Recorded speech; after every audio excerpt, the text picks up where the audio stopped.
সবাই যদি আসলে আপনার উপর খুশি থাকে তাহলে আপনার নিজের ইখলাস চেক করতে হবে। জি, জি। প্রত্যেকটা লাইক, প্রত্যেকটা শেয়ার, প্রত্যেকটা স্ক্রলের জবাব দিতে হবে। আপনি মানুষকে বোঝাতে পারবেন না, কখনোই পারবেন না। এখানে ভেরি ক্লিয়ার, না মানে না, দ্যাট মিনস আমি ওইদিকে যেতেই পারবো না। মুসলিমরা শুধু জাকাত গ্রহণকারী না হোক, তারা যেন জাকাত দাতা হতে পারে। আপনার স্মার্টফোনটা কি আপনার জন্য জান্নাতের সেতু হবে নাকি জাহান্নামের মই হবে, এটা তো আপনার উপর। তারা কিন্তু টুইঙ্কেল টুইঙ্কেল লিটল স্টার, হামটি ডামটি এগুলো কিচ্ছু জানে না। অন্তরে খোঁচা দিবে, একটু জ্বলবে আপনার জি, একটু জি। চিন্তা হবে এটা কি আসলে ঠিক। ইমানের লক্ষণ এটা। এক্স্যাক্টলি।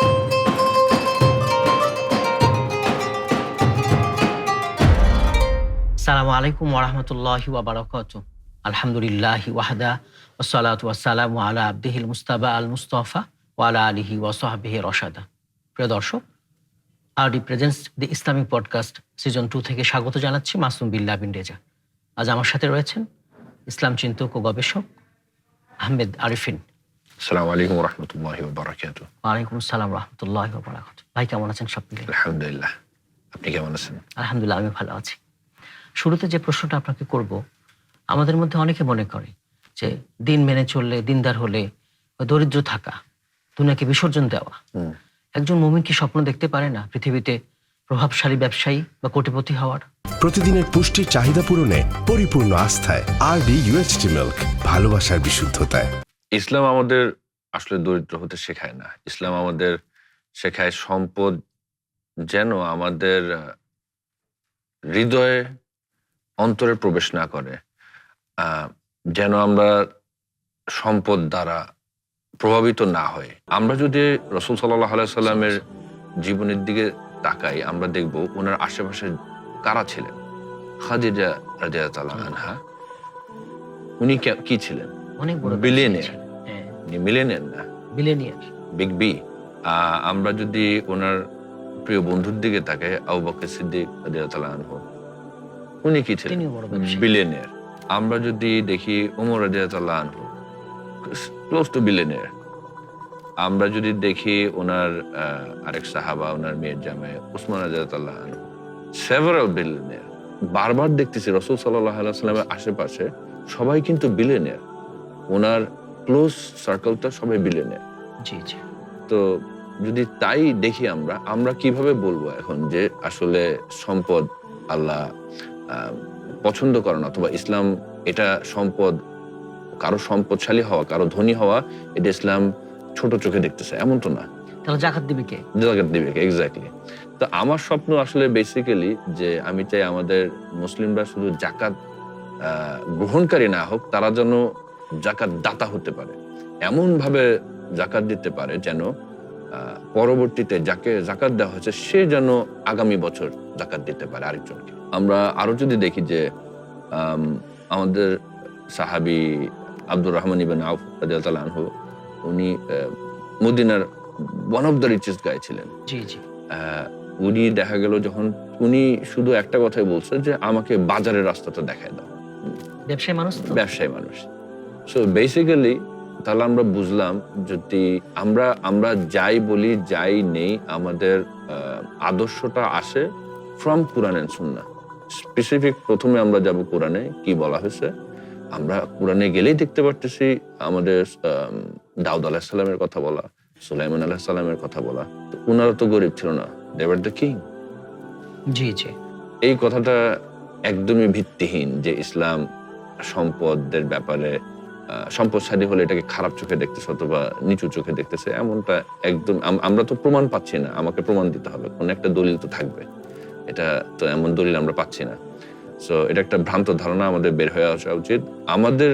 আমরা বারবার দেখছি রাসূল সাল্লাল্লাহু আলাইহি ওয়াসাল্লাম, আবু বকর, উমর, উসমান এবং যত সাহাবা রাদিয়াল্লাহু আনহুম ছিল, ওনারা গরিব হয়ে গেছে। ওয়াই? বিকজ ওনারা ইসলাম দান করে দিছে। শেষ করে একটা দিয়েছে। হচ্ছে আমার আছে, আমি দিয়ে গরিব হয়ে গেলাম, অ্যাজ ইন আমি দিয়ে দিলাম, তাই আমার হাতে এমন কিছু না যে আমি খেতেও পারতেছি না, সেটা একরকম। আর একরকম হচ্ছে জিনিস। আমার কাছে নেই, একদমই নেই। একদমই শুরুতে নেই। নেই। জি, পার্সপেক্টিভ। আমরা এক সাইড দেখলে হবে না, আমাদের পুরো একটু দেখার জন্য একটু পিছনে আসতে হবে। পুরো ছবিটা দেখলে আমরা বুঝতে পারবো আসলে কি হচ্ছে। হাসান তা সুন্দর বলেছেন। এবারে যেটা জানতে চাইবো, এই যে এখন আমরা ডিজিটাল ফিতনা যুগে বসবাস করছি, অশ্লীলতা খুবই স্বাভাবিক, হাতের মুঠোয় একেবারে। একজন যুবক কিভাবে নিজেকে বাঁচাতে পারবে স্ক্রিন আসক্তি থেকে, স্মার্টফোনের আসক্তি থেকে?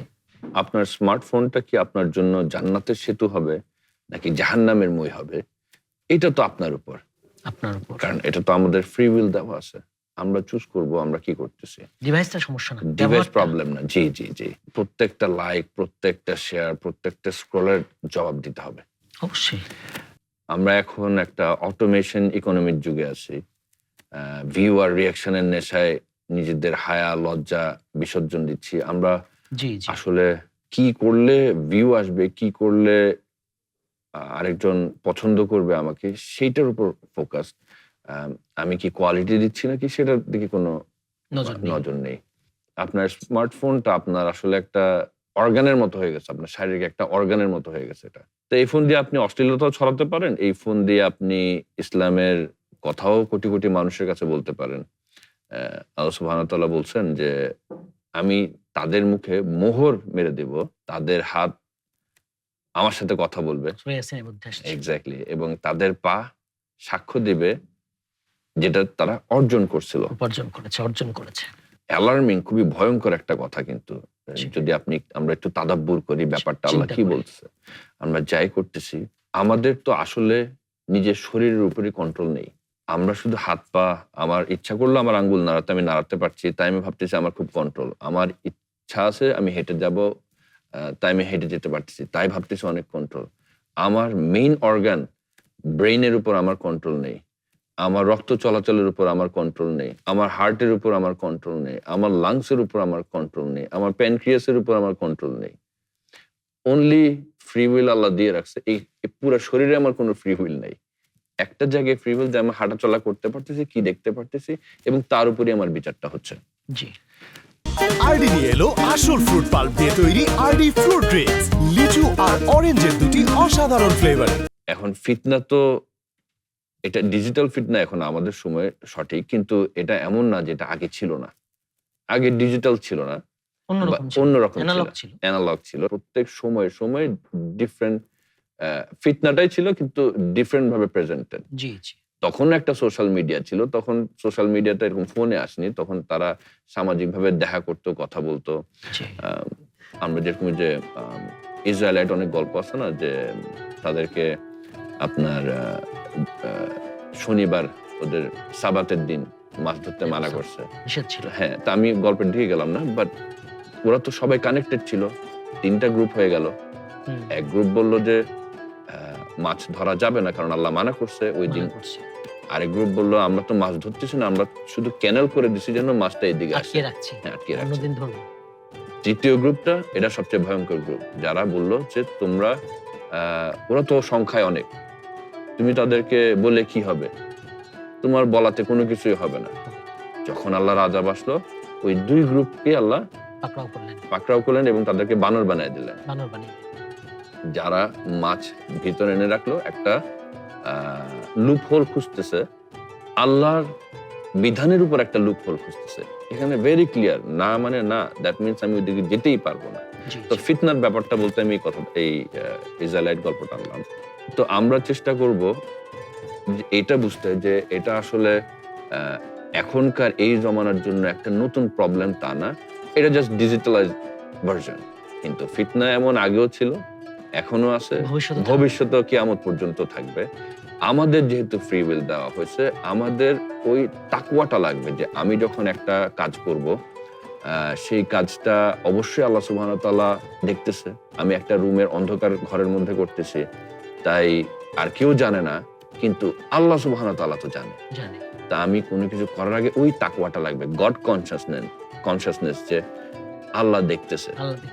তখন আমি ওই ভয়টা পাবো। এই ভয় অন্য ভয়, এই ভয় হচ্ছে আমার রব অখুশি হবে। আমি যেমন আমার মা, আমি কিছু একটা বললে যদি আমার মা কষ্ট পায়, আমার প্রিয়জনরা কষ্ট পায়, আমার বাবা কষ্ট পায়, সেটাতে আমি যেভাবে চিন্তা করব, আল্লাহর ব্যাপারটা আমাকে ওভাবে চিন্তা করতে হবে, কারণ আল্লাহ সুবহানাহু ওয়া তাআলা আমাকে আমার মা বাবা দিয়েছে।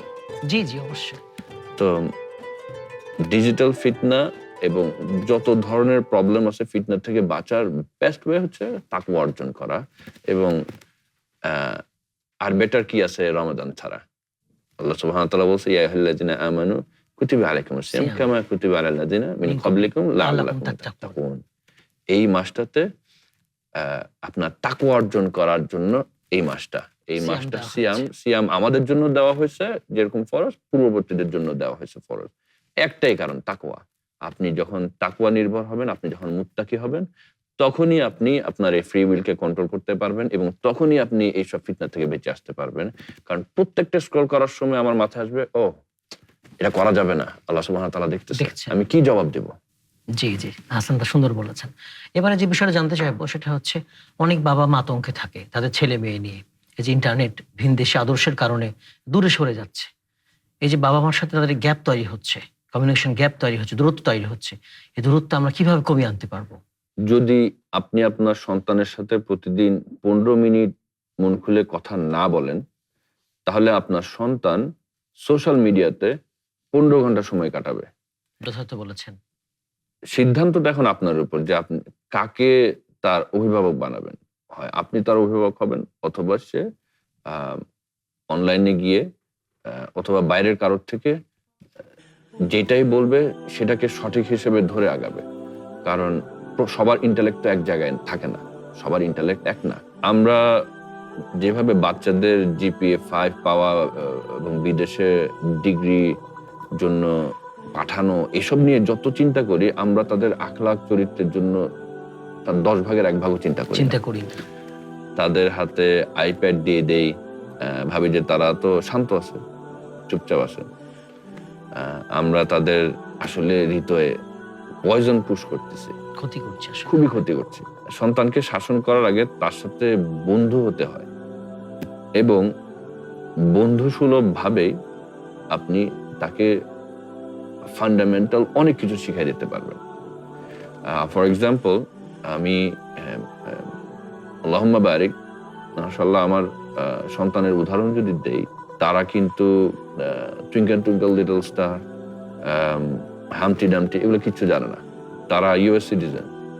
মেইন ব্যাপারটা হচ্ছে প্যারেন্টিং। আমি তাদেরকে এমন ভাবে ওর থেকে বের করে রাখছি যে ওইটার জন্য আমার কোনো লাভ নেই, কিন্তু সে কিন্তু আলহামদুলিল্লাহ কোরআনের অনেক সূরা পারে। না বললেই নয়, আপনার বাচ্চার কথাটা একটু আনতে হবে উদাহরণ হিসেবে। আপনি যেভাবে প্যারেন্টিং করতেছেন, এত ইয়াং বয়সে আপনি আপনার সন্তানকে হাফেজ বানাইছেন, one of the record in Bangladesh. প্যারেন্টিংটা হচ্ছে আপনি সারাদিন, আসলে আমরা সময় দিতে পারবো না, আমরা যেহেতু বিভিন্ন কাজে ব্যস্ত থাকি রিস্ক অর্জনের জন্য। আমরা যেটা করতে পারি বাবা হিসেবে, যে আমরা যেই সময়টা দিব সেটা হবে কোয়ালিটি সময়। 15 মিনিট দিলে সে 15 মিনিট আমি ওর সাথে খুব ভালো মতো সময় কাটাবো। বলার একটা জায়গা থাকতে হবে, সে যেন বলতে পারে। বাবা যেন শুধু শাসনের সেই মোরাল পুলিশিংটা যেন আমরা সবসময় না করি। আমরা সত্য মিথ্যাটা যদি একবার, মোরালিটিটা যদি একবার বুঝাই দেওয়া যায়, দেন সে নিজের থেকে ঠিক থাকবে। এবং আমাদের আল্লাহ তো বিল্ট ইন ভাবে ফিতরাত দিছে যে যখনই একটা খারাপ কাজ করি, অন্তরে খোঁচা দিবে, একটু জ্বলবে, আপনার একটু চিন্তা হবে এটা কি আসলে ঠিক, লক্ষণ এটা। এক্স্যাক্টলি। তো আমরা বুঝতে পারবো। এবং প্যারেন্টিং এর ক্ষেত্রে অবশ্যই উচিত যে আমরা আমাদের সন্তানের সাথে যেই সময়টা দেব সেই সময়টা যেন কোয়ালিটি সময় হয়। 24 ঘন্টা কেউ কারোর সাথে লেগে থাকা আসলে পসিবল না। তো আমরা রাসূল সাল্লাল্লাহু আলাইহি ওয়াসাল্লাম একটা কথা বলছিলেন যে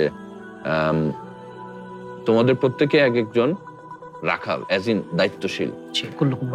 এক্স্যাক্টলি। এবং তোমাদের প্রত্যেককে তার অধীনস্থদের ব্যাপারে জবাবদিহি করতে হবে। আমার পরিবারের জবাবদিহি আমার করতে হবে। আমার সন্তান কেমন, কিভাবে বেড়ে উঠতেছে, আমার ঘরের মহিলারা কি পর্দা করতেছে, আমি কি দায়ুস হয়ে যাচ্ছি, আমার জবাবদিহি আমার করতেই হবে।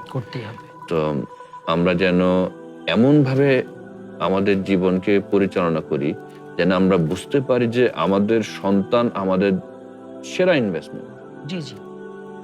এখান থেকে আমি সদকায়ে জারিয়া পাবো। তাকে এমন ভাবে গড়ে তুলতে হবে যেন আমার মৃত্যুর পর সে আমার জন্য জান্নাতের দোয়া করতে পারে, ক্ষমার দোয়া করতে পারে। প্রতিদিনের পুষ্টির চাহিদা পূরণে পরিপূর্ণ আস্থায় RD-UHT মিল্ক, ভালোবাসার বিশুদ্ধতায়। হাসান দা, সুন্দর বলেছেন আপনি। এবারে যে বিষয়টা জানতে চাইবো, এই যে এখন যারা দিন মানে, ইসলাম মানে, সত্য মেনে চলে, ওদেরকে খ্যাত বলে, বেকট বলে গালি দেয়। জি তো একজন যুবক এই যে উপহাসের মধ্যে জি নিজের আত্মবিশ্বাস কিভাবে ধরে রাখবে? সবাই যদি আসলে আপনার উপর খুশি থাকে তাহলে আপনার নিজের ইখলাস চেক করতে হবে। জি জি কারণ সত্যের পথ এমন যে লোকে আপনাকে উপহাস করবেই, এটা নবীদের সুন্নাহ। জি জি তো আমি এটাকে খুবই ভালোভাবে নেই। কেউ যদি উপহাস করে তাহলে আমি বুঝি যে আমি আসলে আমার রসুলের চলানোর পথে আছি আমি এখন আছি। দাড়ি রাখলে বা হিজাব পরলে সমাজে খ্যাত বলে, খুবই সত্য। কিন্তু এই সমাজে আবার কাল আপনাকে অনুসরণ করবে যদি আপনি নিজের জায়গাটাতে ইস্তেকামাত থাকেন, জি, অটল অবিচল। অটল অবিচল থাকেন। ট্রেন্ড কিন্তু আপনার আসে যায়, ট্রেন্ড আসবে, ট্রেন্ড যাবে, জি, জি। কিন্তু সত্যটা চিরকাল থাকবে। চিরকাল। সত্যের ওজনটা অন্যরকম, সবকিছু ধুয়ে চলে যাবে কিন্তু সত্যটা ওই জায়গাতেই থাকবে, এ কোথাও যাবে না। এটা এত বছরও যায়নি, কিয়ামত পর্যন্ত যাবে না।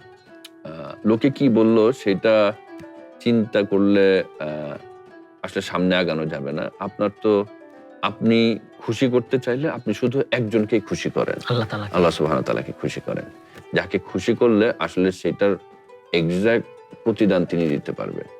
আপনার চোখের পানি, আপনাকে কেউ খারাপ বললো, তাকে বলে কোনো লাভ নেই, আপনি তার জন্য দোয়া করেন আল্লাহ সুবহানাহু ওয়া তাআলার কাছে। জি জি আপনার চোখের পানি যখন আপনি সিজদাতে ফেলবেন রাতে, কেউ আপনার মনে কষ্ট দিচ্ছে, সেটার প্রতিদান, যথার্থ প্রতিদান আপনি আল্লাহ থেকেই পেতে পারেন। জি আপনি মানুষকে বুঝাতে পারবেন না, কখনোই পারবেন না। তো কুরআনে আসছে যে আল্লাহ সুবহানাহু ওয়া তাআলা বলছে অপরাধীরা মুমিনদের দেখে উপহাস করত, এবং যখন কিয়ামতের দিন মুমিনরা কাফেরদের দেখে হাসবে। জি জি উল্টে যাবে তখন। জি। তো আমরা চাই যে আমাদের ভাইরা যারা আসলে প্র্যাকটিসিং না অথবা বুঝতেছে না, কোনো না কোনো ভাবে আসলে তারা শয়তানের ধোঁকার মধ্যে ধোঁকার পড়ে গেছে। মধ্যে আছে, তো পর্দা আমরা, পড়ে আছে। জি, আমরা সবসময় দোয়া করি যে তারা যেন দিনটা বুঝতে পারে। আমার মুসলিম ভাইরা যারা অলরেডি প্র্যাকটিসিং, তারা যেন দিনের পথে ইস্তেকামাত থাকতে পারে। আধুনিক হওয়ার চেয়ে আমরা আল্লাহর কাছে প্রিয় হওয়ার দিকে গুরুত্ব দেই। আল্লাহর প্রিয় হলেও আমরা আধুনিক হব না তা কিন্তু না। না, এক্স্যাক্টলি। আমরা আধুনিকতার সাথে, মানে আপনার তো জীবনে চলার জন্য বিভিন্ন নতুন জিনিস আবিষ্কার হচ্ছে, যেটা আমাদের সময় বাঁচাচ্ছে। সময়ে যে বেঁচে যাচ্ছে সেই সময়টাকে আমরা যেন আল্লাহর ইবাদতে ব্যবহার ব্যয় করতে পারি। এখন অনেকে আবার ভাবে যে ইবাদত মানে শুধু সালাত আদায় করা, শুধু আল্লাহর হকগুলা, আল্লাহর হকগুলা, বান্দার হক, হুকুকুল ইবাদ। জি জি জি জি। তো আমরা যদি আসলে এই যে চলাফেরাতে জ্যামে বসে থাকি ঢাকায়, বিশাল সময় পার হয় জ্যামে, চলে, লি হয়ে যাচ্ছে। জি, আসলে প্রোডাক্টিভ আসলে তেমন হওয়া যায় না ঢাকায় বের হলে। জি তো ওই জ্যামে বসে থেকে আমি চিন্তা করতেছিলাম তাহলে আমি কিভাবে প্রোডাক্টিভ হব। রাদার আমি যদি একটু নফল করে যদি আল্লাহর একটু কাছে যেতে পারি, তো বসে বসে জিকির করা, তো দেখা যায় একটা ভালো অ্যামাউন্টের জিকির জ্যামেই হয়ে যায়। কোরআন পড়লাম, হাদিস পড়লাম, যে এখন কোনো তো কিছু। ইসলাম ফুটে কোরআন আছে, হাদিস আছে, জি। মাসলা মাসাইল পড়লাম। এক্স্যাক্টলি, জি। তো উপহাস করবেই, আমাদের বুঝতে হবে যে তারা তো বুঝতেছে না। জি এখন জি। একটা ধরেন এই বয়সে বুঝলে তো আমাদের, এটা করতো না। জি, যদি ক্লাস 2 এর একটা ছোট বাচ্চা কিছু একটা বলে না বুঝে, তার জন্য কি আমি মন খারাপ করব? এই আর কি, আমরা চেষ্টা করবো তাকে বোঝানোর। যাচ্ছে। হাসান দা, আপনাকে অনেক ধন্যবাদ, আমাদের মূল্যবান সময় দিয়েছেন, সুন্দর আলোচনা করেছেন, জাযাকুমুল্লাহ খাইর। জাযাকুম। দর্শক, আপনারা এতক্ষণ দেখছিলেন RD প্রেজেন্স দি ইসলামিক পডকাস্ট সিজন 2। আমরা আখিরাতকে প্রাধান্য দেব, দুনিয়াকে ছেড়ে দেব না। দুনিয়ার অংশটা আমরা মনে রাখবো, দুনিয়া থেকে দুনিয়ার জন্য কাজ করব, আখিরাতের জন্য কাজ করব। আমিন। আসসালামু আলাইকুম ওয়া রাহমাতুল্লাহি ওয়া বারাকাতুহু।